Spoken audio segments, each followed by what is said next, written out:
Va ora in onda Spazio Più. Buon pomeriggio e buon ascolto a tutte le ascoltatrici e ascoltatori di Radio Libertà. È venerdì 4 luglio 2025, sono le ore 15:05, sono Mimmo Magnetta e sono appunto qui soletto, meglio solo che male accompagnato, a svolgere la trasmissione lo Spazio Più in collaborazione col SINAPPE, col Sindacato Nazionale Autonomo della Polizia Penitenziaria. Scherzo, non sono solo, a breve verrò raggiunto dai miei soliti co-conduttori, il mitico Antonio Fellone, che non sto qua più a elencare le cariche che rappresenta nel suo impegno sia sindacale che politico in difesa delle donne e degli uomini in divisa della Polizia Penitenziaria, e poi ci raggiungerà anche Federico lo Sparacazzate, che da ormai tempo immemore mi coadiuva in queste trasmissioni.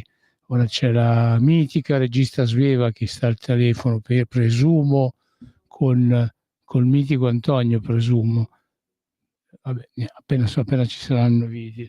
Io ho sotto gli occhi la Repubblica di oggi, la pagina della Repubblica, la cronaca di Milano, la pagina 7. Gare truccate per i lavori a San Vittore e Opera. Appalti diretti e spese gonfiate. Sotto inchiesta 6 carceri lombarde, indagati e perquisiti dai funzionari del DAP e un imprenditore. Io pensavo che i tempi delle carceri d'oro fosse ormai un antico ricordo legato alla Prima Repubblica, invece ogni tanto rivengono fuori. Meno male che appunto, oltre a queste piccole cose che ogni tanto capitano, non starò qua appunto a parlare oltre di quanto è successo appunto e di quanto è riportato dalla Repubblica di oggi. Non starò a parlare molto. Se volete compratevi Repubblica e leggetevelo. Però appunto adesso c'ho con me Antonio Fellone. Buongiorno e buone vacanze. Buongiorno soprattutto. Mimmo, buongiorno a tutti gli a chi ci guarda in TV. Grazie sempre a Radio Libertà per lo spazio che dedichi alla Polizia Penitenziaria, al mondo carcere. Grazie sempre a te Mimmo, a Fede, che non so se è in diretta arriverà a momenti anche lui. Antonio, grazie sempre alla regia, che è sempre estremamente professionale e gentile. Soprattutto professionale, Antonio, soprattutto professionale, perché questa è una piccola radio, ma siamo non professionali, di più. Ascolta, non so se tu ascoltavi, ti è giunta all'orecchio di quell'indagine che appunto sta interessando ben 6 carceri in Lombardia. Ho letto, conosco la notizia, è di ieri mattina. Okay. Sì, sembrerebbe, da quello che emerge poi dagli articoli e da alcuni comunicati stampa, che ci sia stato su segnalazione, questo è importante. Anonima. No, la segnalazione è stata fatta dal provveditorato dell'amministrazione penitenziaria della Lombardia, attenzione, c'è scritto sì, è vero, la denuncia scatta da una segnalazione del provveditorato. Era infatti arrivata una mail anonima con la quale si denunciavano di onerose richieste da parte dell'ingegnere, via, insomma. Sì. Certo, perché è arrivata questa mail al PRAP, al provveditorato, si chiama PRAP, per abbreviare, ma il provveditorato dell'amministrazione penitenziaria della Lombardia con sede a Milano. Sono arrivate queste segnalazioni in anonimo e il provveditorato immediatamente ha allertato la procura e chi di dovere. Sono scattate le indagini e ci sono degli indagati per questioni relative agli istituti, a lavori di ristrutturazione o altro che riguardano 6 istituti della Lombardia. San Vittore, Opera di Milano, Pavia, Como, Monza e Brescia. Sì. Io direi bravo a chi ha portato alla luce questa cosa, perché purtroppo, come vedi, in giro, attenzione, qualsiasi persona è innocente fino a sentenza definitiva.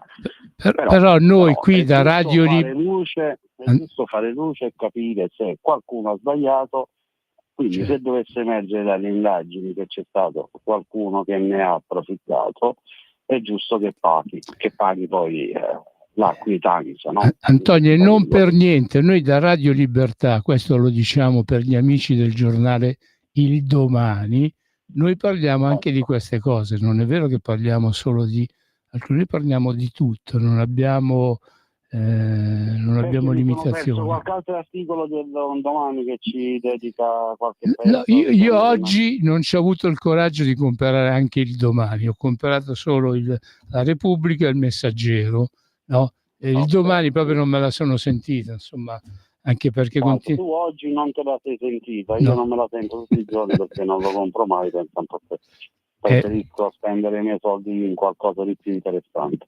Quindi di leggere sempre le solite notizie, soprattutto poi non rispondono al vero. Quindi aspettiamo l'esito delle indagini, l'evolversi della situazione, e poi magari quando avremo un quadro più completo di quanto accaduto e quando verrà magari fatta chiarezza sulla vicenda, ovviamente esprimiamo il nostro parere. Ad oggi ci sono, ripeto, delle persone indagate, tra cui un ingegnere in servizio presso il provveditorato dell'amministrazione penitenziaria. Quindi aspettiamo e vediamo. Se qualcuno ha operato in maniera sbagliata è giusto che paghi. Antonio, abbiamo con noi... Faccio i complimenti a chi dal PRAP ha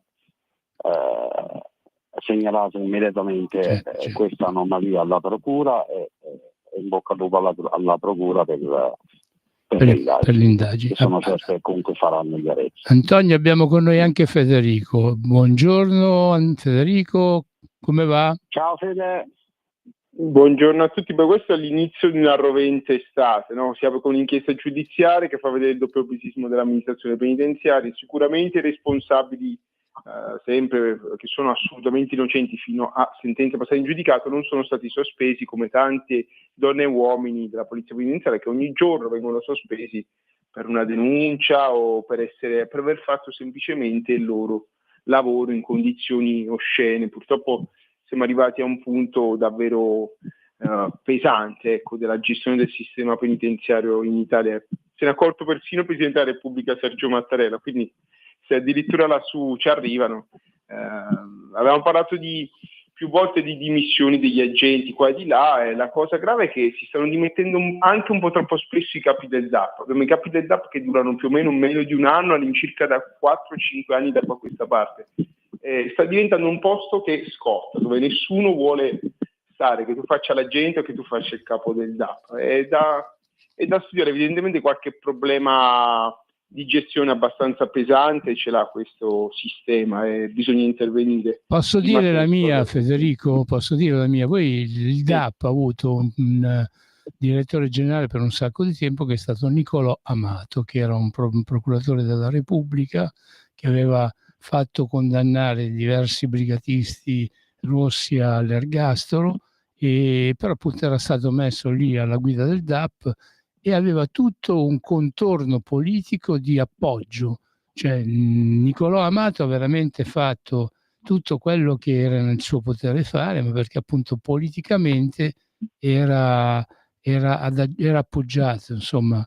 Non c'era una cosa che Nicolò Amato, un provvedimento che emanasse un provvedimento che non fosse già stato accolto politicamente. Il problema appunto è che oggi come oggi, tu appunto hai citato il fatto che ci sono stati svariati cambi, ecco, ma per dire che l'ultimo cambio, cioè l'ultimo arrivato al DAP, è stato voluto dal Presidente della Repubblica, cioè non se l'ha mai successo. Il Presidente... posso ricordare una cosa, però l'incarico come capo del Dipartimento dell'Amministrazione Penitenziaria, ecco, attenzione, il DAP vuol dire questo, non è un altro DAP tedesco di hitleriana memoria, perché poi la sigla è uguale, qua chiudiamo il periodo tragicomico.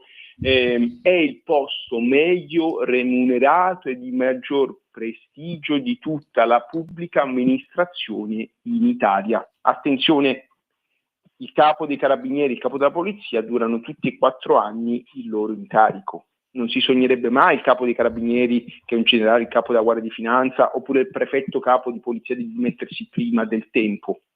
Eppure, insomma, è un incarico che ha meno privilegi rispetto a quello del capo del Dipartimento dell'Amministrazione Penitenziaria.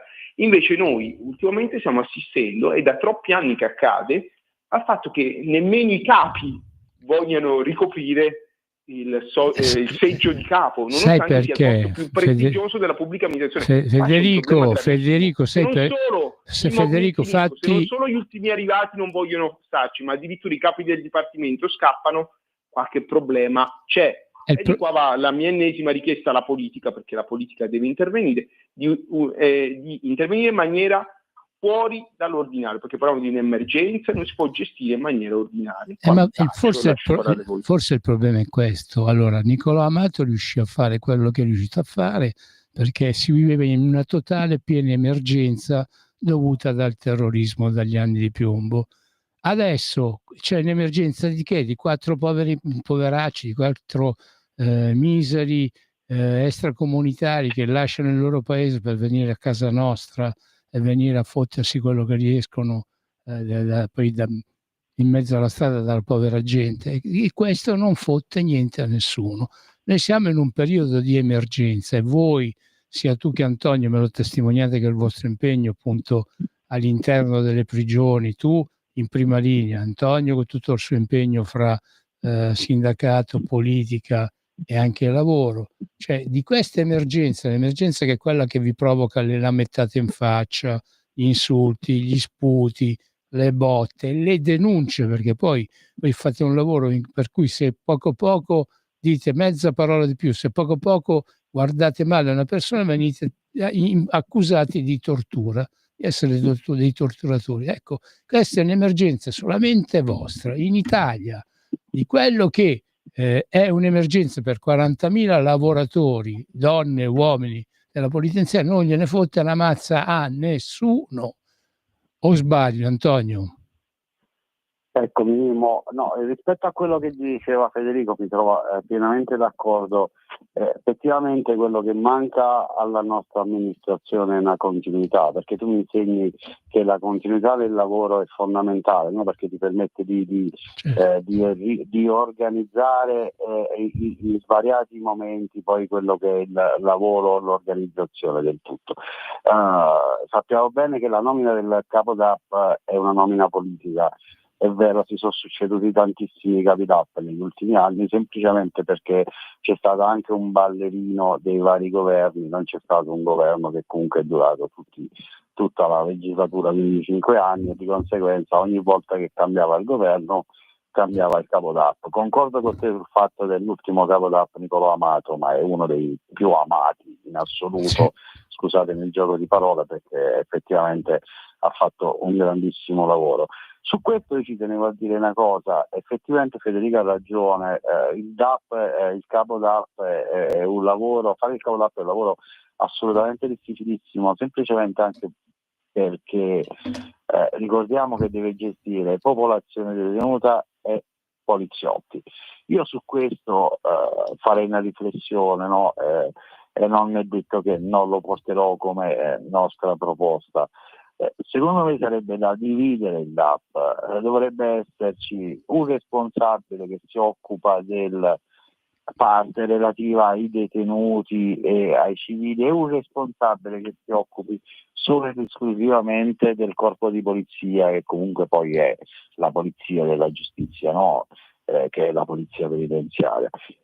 Secondo me suddividere le responsabilità sarebbe fondamentale, perché comunque il nostro corpo potrebbe avere tantissime attenzioni in più rispetto a quelle che è adesso, perché voglio sempre ricordare che un capo DAP poi deve decidere tra polizia e detenuti in alcune dinamiche, alcune circostanze, Quindi secondo me è un qualcosa che andrebbe rivisto e ripeto, non escludo che magari con una proposta ben studiata e messa sul tavolo si possa portare a chi di dovere e quindi alla politica affinché ci possano essere dei cambiamenti.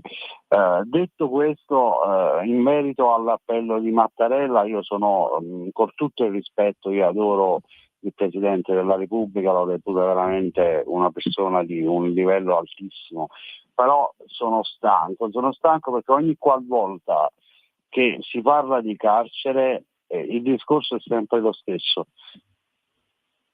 Tutti i casini, detenuti, che qua, là. Basta, perché facendo così si va ad incentivare chi nelle carceri ha solo intenzioni negative. Emergenza, basta. Lo sappiamo che in carcere non si vive certamente come si vive in un albergo a 5 stelle o ognuno a casa nostra. Però voglio sempre ricordare che chi è in carcere ha fatto dei danni e grazie a questi signori che sono in carcere fuori c'è gente che piange i propri cari o ha subito danni veramente pesanti. Quindi ogni qualvolta che si parla emergenza carceri, i poveri detenuti, il caldo, il freddo, cioè basta. Questi signori hanno sbagliato, stanno scontando una pena. La certezza che ti posso dare in assoluto, Federico lo sa meglio di me, che assolutamente viene rispettato l'articolo 27 della Costituzione. Perché veramente si è arrivato a un punto di non ritorno. Forse il pensiero dovrebbe andare a chi in quelle condizioni deve andare a lavorare. Allora sì. E infatti la premessa che ho fatto io proprio a quello arrivava. Però sono stanco perché forse qualcuno che parla di carcere, magari non ne sa nulla perché non sa neanche dove si entra in un carcere. Basta che si riempiono la bocca con l'emergenza carceri, sovraffollamento, caldo, freddo, ma lasciate parlare di carcere a chi di carcere ne capisce e soprattutto lo conosce. E chi meglio di Federico che lavora in prima linea. Cioè, sono veramente stufo perché queste parole vanno ad infocare chi non aspetta altro all'interno per creare i casini e a pagare dazi a quel povero collega che si trova in servizio in quel momento, che deve stare lì a combattere contro questi signori che non hanno nulla da perdere. Anche che adesso con il nuovo decreto sicurezza non so fino a che punto gli convenga fare rivolte alto, visto che sono partite le prime CNR, stanno iniziando a prendere le denunce e quindi magari qualcuno inizia a capire cosa significa. Antonio Fellone, che sono le CNR? Spiega alle nostre ascoltatrici che significa. Le CNR sono le notizie di reato. Quando una persona commette un reato si trasmette in procura. La procura poi procede con le indagini e poi tutto l'iter giudiziario. Quindi queste persone adesso nell'immediato vengono denunciate e non devono più rispondere disciplinarmente come una volta, adesso devono rispondere penalmente e sono un bel po' di anni di galera in più che si devono fare.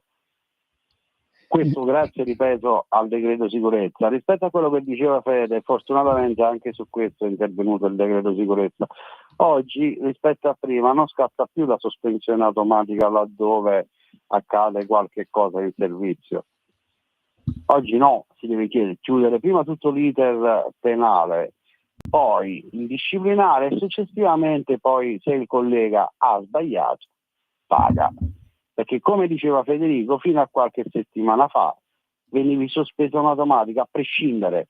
Magari dopo un mese si chiariva tutto, il collega non aveva fatto nulla, però comunque ha subito una sospensione cautelativa. Oggi la sospensione cautelativa non c'è più. Ti arriva il provvedimento successivo alla chiusura dei fatti, sia a livello penale che poi disciplinare. Questa è l'ennesima vittoria comunque, ma ancora tanto c'è da fare. Però credimi, io sono stufo, infatti ripeto, rispetto al nostro Presidente della Repubblica, un uomo straordinario, con un passato straordinario, tanto rispetto per quello che ha subito lui a livello familiare, però sono stanco e stufo di sentire sempre le stesse cose, perché poi si attacca l'area Cucchi, poi si attacca la Salis e poi tutta la sinistra inizia con questi piagnistei e no a liberazione anticipata, portiamola a 75 giorni e facciamo l'indulto, l'amnistia.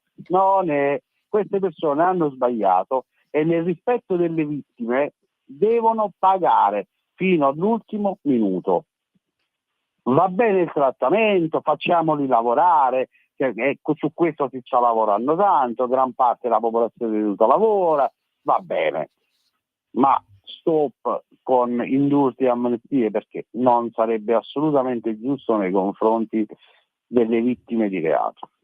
Perché io direi al Presidente della Repubblica, ma soprattutto a tutta la classe politica della sinistra, magari di pensare ogni tanto anche alle vittime di reato, non solo a chi è dentro e ha sbagliato, perché chi è dentro e oggi si lamenta, magari si fosse comportato in maniera diversa, si trovava in vacanza magari nei vari posti belli d'Italia.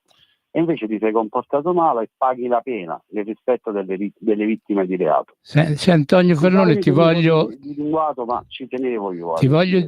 dire una cosa, però secondo me le persone che hanno commesso reati e ora stanno giustamente detenute, non è che stanno poi così tanto a fare storie, tarantelle varie.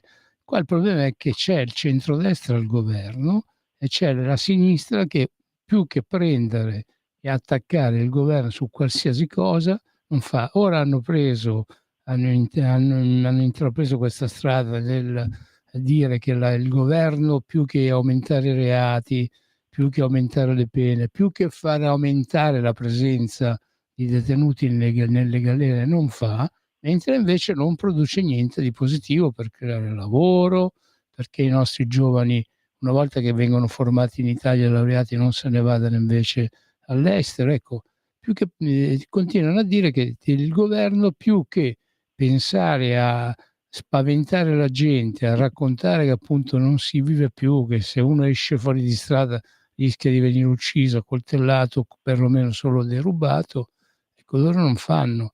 Ormai è diventata i poveri carcerati, fammelo dire, stanno lì, si fanno la loro pena e è normale che quando arriva, secondo me è normale che quando arriva l'estate e che fa un caldo boia, uno... Mimo, non è più così purtroppo, no? Chi è detenuto ora fa gli affari.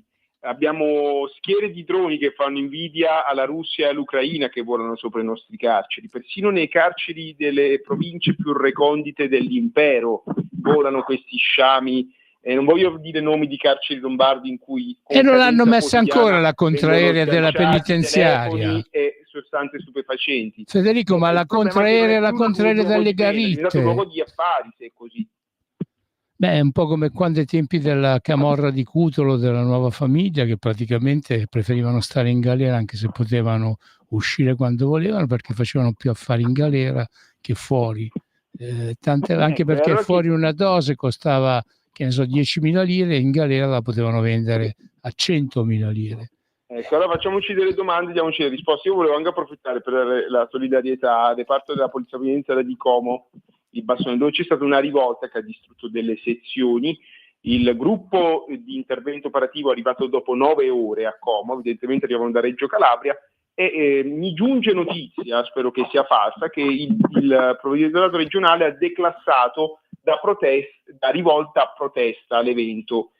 So che comunque ci sono intere sezioni di Como che sono inagibili. Questo per non far fare brutta figura a qualcuno, così mi giunge notizia. Io mi auguro che siano tutte fandonie e calunnie. Fatto sta che i responsabili, che sono stati trasferiti in un carcere là vicino, che non posso fare i nomi, giustamente non possono essere denunciati perché non sussiste la rivolta, eppure il carcere di Como è stato devastato.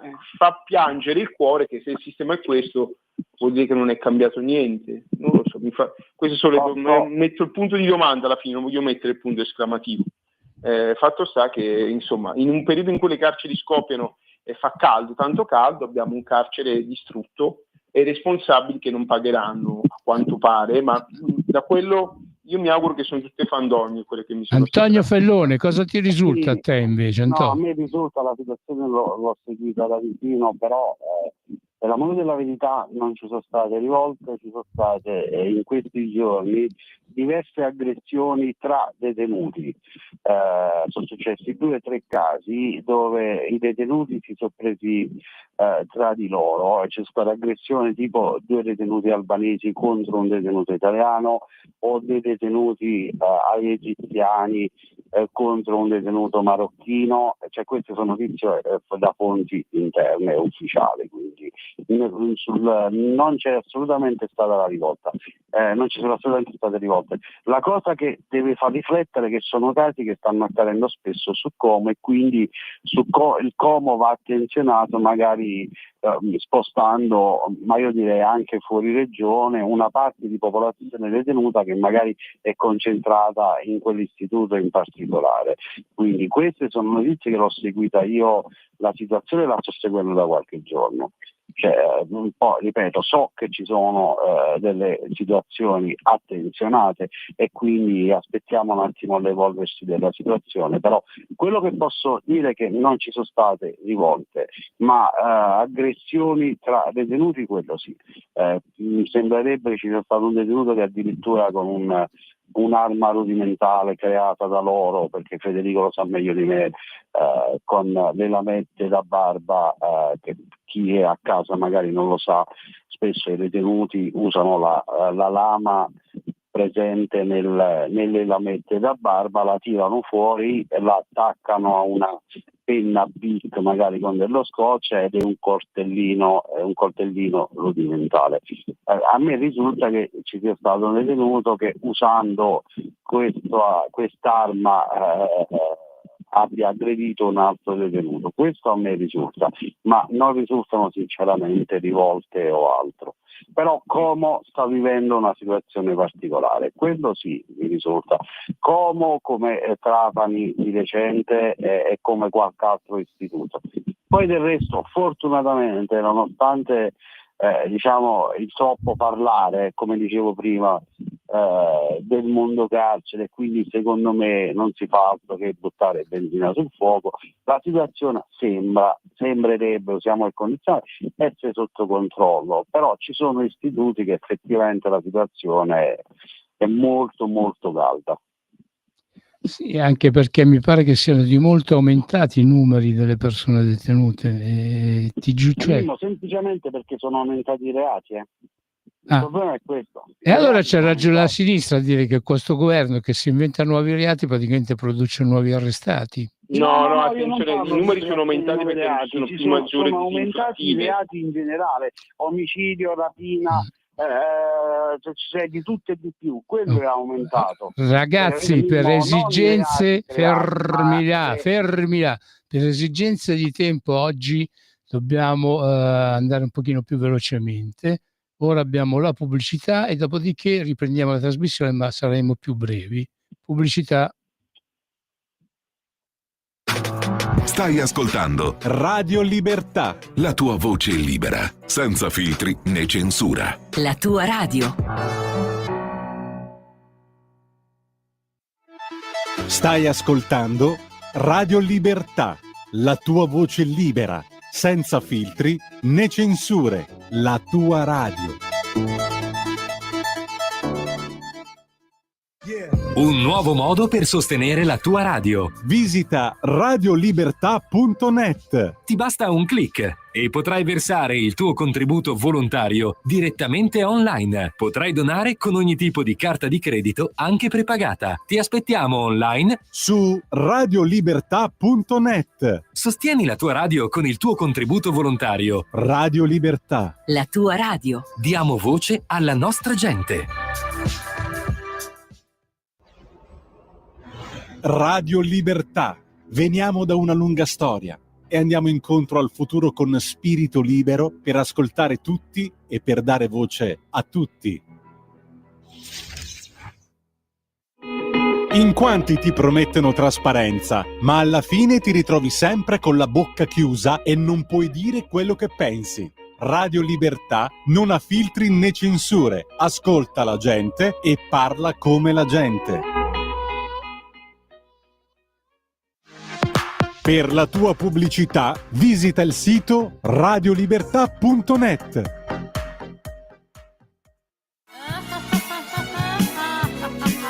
Pesca dalla rete, le interviste di Luisella. Rieccoci, siamo sempre sullo spazio più dedicato al SINAPPE, alle donne e agli uomini in divisa della Polizia Penitenziaria. E abbiamo con noi appunto Federico Spalacazzati e Antonio Fellone. Antonio, prima ti avevo interrotto e vuoi concludere la tua... No, Mimmo, dicevo questo, e Sì. comunque secondo me un po' tutti si dovrebbero dare una calmata ed evitare di parlare sempre delle stesse cose, delle carceri, emergenza, caldo dei detenuti, perché facendo così non fanno altro che buttare benzina sul fuoco e poi a pagare dazio è il povero poliziotto di turno che si trova in servizio quel giorno, quindi questo intendevo dire. Poi lascio la parola a Federico. Federico? Io vorrei dire che le carceri sono così piene semplicemente perché da quando c'è questo governo non ci sono più svuotacarceri. Prima veniva a cadenza semestrale uno svuotacarceri. Questa è la risposta. È ovvio che se tu non dai benefici, non regali svuotacarceri ogni 6 mesi, le carceri si riempiono. Tuttavia, se le carceri si riempiono bisogna dare una risposta. Questa tarda ad arrivare. La cosa grave è che purtroppo si è arrivati a un livello che mai si era toccato, a livello di denunce, aggressioni, a livello di gestione delle carceri, di reati che vengono compiuti all'interno delle carceri. La situazione è molto molto pesante e quello che fa male è che insomma più della metà della legislatura è passata, il tempo è poco per intervenire e dare insomma una virata. Per ora insomma è stato fatto, ma in continuità con chi c'era prima. Ecco, erano tutti progetti che erano stati avviati prima dalla circolare Renoldi, che non è stata attuata, però ricordiamo che Renoldi purtroppo era stato nominato da Giuseppe Conte e Marta Cartabia quando erano al governo, e insomma il tempo è poco e non si vede un cambio di rotta. Anche perché mi pare, Federico e Antonio, mi pare, e questo me lo dicono persone appunto che stanno nel vostro campo, anche se senza la divisa, cioè io ho diverse conoscenze appunto che mi dicono che poi in fondo quei detenuti che hanno maturato le possibilità per passare a forme alternative, tante volte non riescono ad arrivarci perché la magistratura di sorveglianza è ridiventata, soprattutto qua a Milano, ancora molto lenta.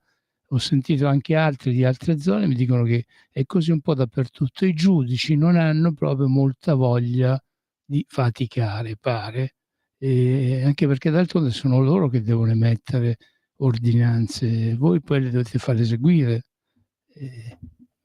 Non penso che appunto mi dicano fesserie queste persone. Cioè, abbiamo tutto un sistema che è parecchio problematico per colpa delle inadempienze che da decenni si sono susseguite da un governo all'altro, e adesso appunto che c'è un governo che ha cominciato a dare attenzione, però in compenso poi dopo ci sono proprio la struttura burocratica, quella che deve lavorare, lascia un pochino a desiderare. O sono esagerati questi giudizi?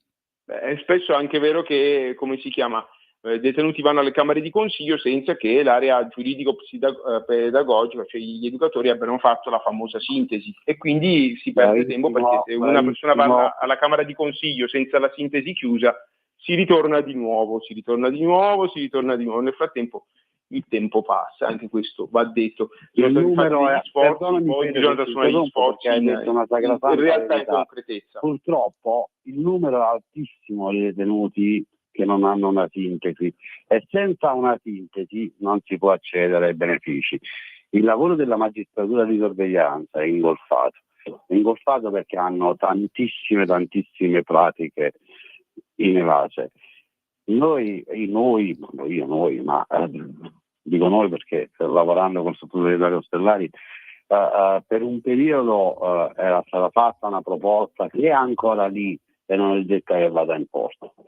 e non è detta che non vada imposto, ed era quella comunque di concederla a prescindere. La liberazione sempre i 45 giorni, non i 75 che proponeva Giacchetti, sempre i 45, però concederla a prescindere, e laddove il detenuto sbagliava gli veniva tolta, per evitare che ogni semestre devi stare lì a mandare, c'è una serie di pratiche da fare, un lavoro enorme che ingolfa la magistratura di sorveglianza. Quindi su questo si può lavorare, perché facendo così hai più opportunità di mandare via detenuti che possono accedere alle pene alternative. Ad oggi non lo fai semplicemente perché c'è tantissimo lavoro, la magistratura di sorveglianza è ingolfata e magari ci sono all'interno reclusi detenuti che potrebbero andare a espiare pene alternative. Io posso dare un suggerimento al presidente Mattarella, considerato che ogni 2 per 3 se ne esce fuori con i suoi interventi. Una volta il presidente della Repubblica in Italia era deputato a concedere le grazie. C'era un ufficio grazie al Quirinale che lavorava, era supportato da personale del Quirinale, nonché anche da religiosi che diciamo si davano da fare in questo campo qua. Potrebbe anche proporre qualche grazia in più, insomma. Se c'è qualche detenuto che ha dimostrato di essersi recuperato, potrebbe prendere e fare lui quello che tante volte la magistratura di sorveglianza non fa, o che le lungaggini burocratiche impediscono. Antonio, ma sicuramente mi manderai a quel paese. No, guarda Mimmo, io non ho una chiusura totale, perché ho sempre detto che all'interno degli istituti penitenziari noi abbiamo 3 tipologie di detenuti: i detenuti che hanno scelto di delinquere il loro stile di vita, il detenuto che si trova lì per caso, purtroppo è incappato in qualcosa di particolare, e poi c'è la terza, che sono i ragazzi detenuti che non possono stare in galera, cioè i detenuti psichiatrici o detenuti tossicodipendenti. Quindi sulla prima categoria e sulla seconda puoi lavorare tranquillamente, perché comunque è gente che, tra virgolette, rispetta il regolamento dell'istituto, rispetta le norme, rispetta la divisa. Noi il problema principale, come può confermare Federico, ce l'abbiamo con la terza tipologia. Che sono quelli che noi dobbiamo rimandare al loro paese. Il problema appunto è che... Perché la stragrande maggioranza di questi signori sono detenuti stranieri, e io l'ho detto più volte, lo ribadisco e lo dirò sempre, perché questi signori non rispettano le regole, non rispettano il paese che li ospita, figurati se rispettano la divisa del corpo di polizia penitenziaria, ma tutte le divise in generale. Veramente su queste persone tu non puoi fare nessun progetto e nessun tipo di lavoro, perché che progetto vuoi fare? Li vuoi portare a lavorare, li porti fuori, il giorno dopo evadono, scappano, ammazzano, accoltellano, perché è gente fuori di testa, è gente bruciata. Ecco, questi sono i danni fatti dalla chiusura dei manicomi. Quando sono stati chiusi gli OPG, all'interno degli istituti penitenziari noi ci ritroviamo persone che non sono detenuti, ma sono persone malate, ingestibili, una parte, e ci sono poi quelli che se ne fottono delle regole, se ne fottono del paese che li ospita, se ne fottono della divisa e assumono nel quotidiano un comportamento veramente pessimo. Non sanno fare altro che aggredire, ci apostrofano con qualsiasi parola, lasciamo perdere, non sto qui a ripeterle. E questa è la parte peggiore del carcere, perché qua io non ho mai detto che tutti i detenuti sono così, perché c'è una stragrande maggioranza di detenuti che rispetta le regole, si sa fare la carcerazione, e Federico lo può confermare. Ma noi purtroppo la grossa problematica ce l'abbiamo con questa tipologia di detenuti, e lo ripeto, come ho detto l'altro giorno al convegno, che il 90% delle problematiche causate all'interno degli istituti penitenziari, soprattutto al nord, è causata da detenuti stranieri. Antonio Fellone. La maggior parte proveniente dal Maghreb. Antonio Fellone, mo fermati qua, perché non è giusto che nel tuo primo giorno di vacanza tu ti debba avvelenare il fegato o in questo modo qua.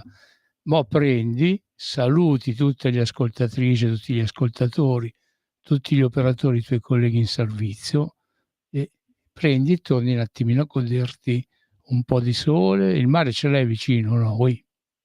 No, oggi ancora no. Ma non è quello il problema, Mimmo, lo sai, perché poi io vacanza, non vacanza, per me purtroppo purtroppo più per mia moglie e mia figlia, il telefono io non l'abbandono, e sebbene che non l'abbandono i colleghi, pure se sono in ferie o in vacanze, sono sempre con un telefono. Ti racconto un aneddoto. Eravamo in spiaggia una volta, gli fa il bagnino vicino a mia moglie, ma una questa suo marito che fa il centralinista, che stamattina al telefono, ed ero in spiaggia. Quindi per dirti che non mollo mai il lavoro, ma non mollo mai soprattutto i miei colleghi, perché conosco bene quello che vivono nel quotidiano. Quindi però dobbiamo spiegare agli ascoltatrici e agli ascoltatori che tu non sei ammalato di telefono, cioè tu il telefono lo usi come strumento di lavoro. Perché assolutamente, questa sta anche lui staccata, sta sempre attaccata ai social e non fa niente. No, Antonio Fellone il telefono lo tiene 24 ore su 24 ore acceso per prendere e rispondere e intervenire dove può. Certo, ma la comunicazione è fondamentale, ma anche una semplice telefonata di un collega che ha terminato il turno è esausto, stanco, incazzato, nervoso e si vuole sfogare, ti fai una chiacchierata e magari si rasserena e sta più tranquillo, perché questo è stare vicino ai colleghi, no cercarli in determinati periodi dell'anno, come fa qualche pseudo. Quando si fanno i tesseramenti, giusto? Bravo, ma siccome che non è il nostro modus operandi, questo per me non è il mio modus operandi, quindi per me il collega, io per il collega ci sono sempre, perché sì è vero, ci sono momenti in cui ha bisogno di riposo, però mai staccare del tutto la spina, semplicemente nel rispetto di persone che comunque fanno un lavoro particolare, quando hanno bisogno, cioè, tu devi esserci sempre, a prescindere. Quindi poi per quanto concerne i social, la comunicazione è fondamentale, perché io credo che negli ultimi anni l'immagine del corpo è cresciuta anche grazie a questo, perché prima eravamo secondini, guardie carcerarie, nascoste, sconosciute. Oggi fortunatamente la stragrande maggioranza ci chiama polizia penitenziaria. Questo è già un grandissimo passo avanti. Io voglio aggiungere, Antonio Felloni, io voglio aggiungere anche una cosa: è cresciuta da parte della gente un'attenzione in vostro favore, ma perché voi, nonostante il lavoro di merda, fatemelo dire, la fatica, la gente appunto veramente DM con cui avete da combattere ogni giorno, voi avete dimostrato, oltre che una professionalità, uno spirito, un'umanità che pochi hanno. Io penso che la capacità di tolleranza e di gestione di quelli che sono certi momenti critici, voi l'abbiate proprio dentro nel sangue. Penso che quelli che stanno in mezzo alle strade, le altre forze dell'ordine che stanno in mezzo alla strada, questa capacità che avete voi nel sistemare voi a mani nude e tante volte voi da soli con una pletora appunto di utenti che dovete custodire, loro non ce l'hanno. Insomma, voi sicuramente avete raffinato delle qualità, delle doti che secondo me voi dovreste fare gli psicologi o gli assistenti sociali. Dovreste chiedere un aumento di stipendio, perché appunto voi oltre al vostro lavoro ne fate altri 2, 3, 4. Chi è che è cascato? Federico o Antonio? Federico. Hai visto? Federico è sparito. Antonio, ci sei? Sì, eccomi, Mimmo, ti avevo perso per un attimo. Sì, vabbè, le tue sono parole giustissime, ma infatti forse è proprio il lavoro difficile che fanno i colleghi che porta gli stessi poliziotti ad essere veramente persone anche con sotto degli attributi, passatemi il termine, non indifferenti rispetto a qualcun altro, perché ripeto, i colleghi che lavorano sul territorio e quindi le altre forze di polizia anche fanno un lavoraccio, è vero, però io voglio solo portare come esempio quando arrestano un energumeno, l'abbiamo detto già altre volte, no? Lo vedi per strada con macelli, salgono sulle macchine, fanno le scimmie, spaccano di quando arrivano all'istituto li devi gestire tu. All'interno dell'istituto, ripeto, sei a mani vuote, quindi ti devi armare di pazienza, di spirito di sacrificio e devi portare a termine il tuo lavoro sperando che non accada nulla di grave, perché ripeto, spesso ti devi confrontare con persone che comunque non ragionano. E questo è la parte più difficile del nostro lavoro, perché quando ti confronti con una persona che ragiona riesci comunque a portare a casa il risultato. Il problema è che nella stragrande maggioranza dei casi ti devi confrontare con persone che non ragionano, e lì è la parte difficile del nostro lavoro. Quindi faccio veramente tutti i giorni i complimenti ai colleghi, soprattutto a coloro che lavorano in prima linea, perché ti fanno un mazzo quadrato.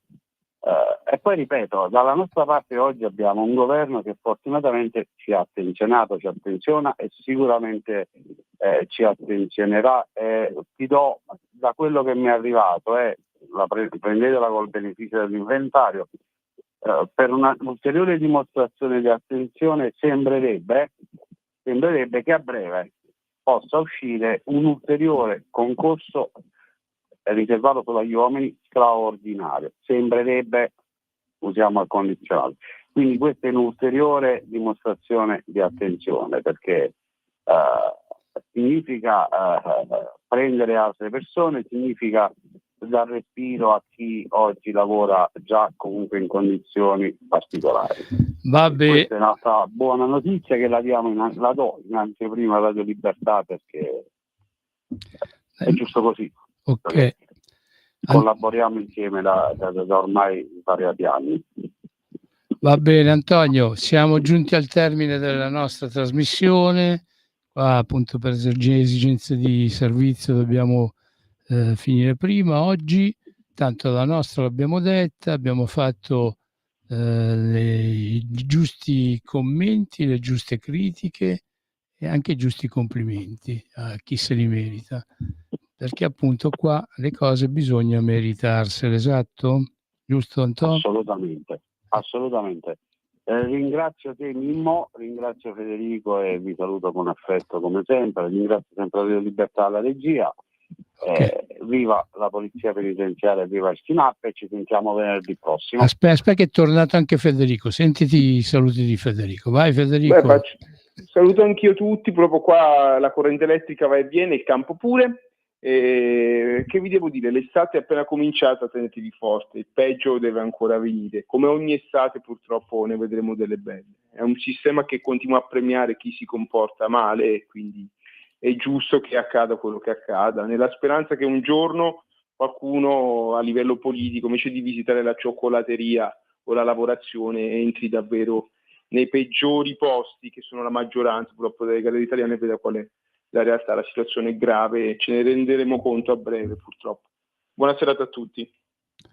Buona serata, buon proseguimento d'ascolto su Radio Libertà. Avete ascoltato Spazio Più.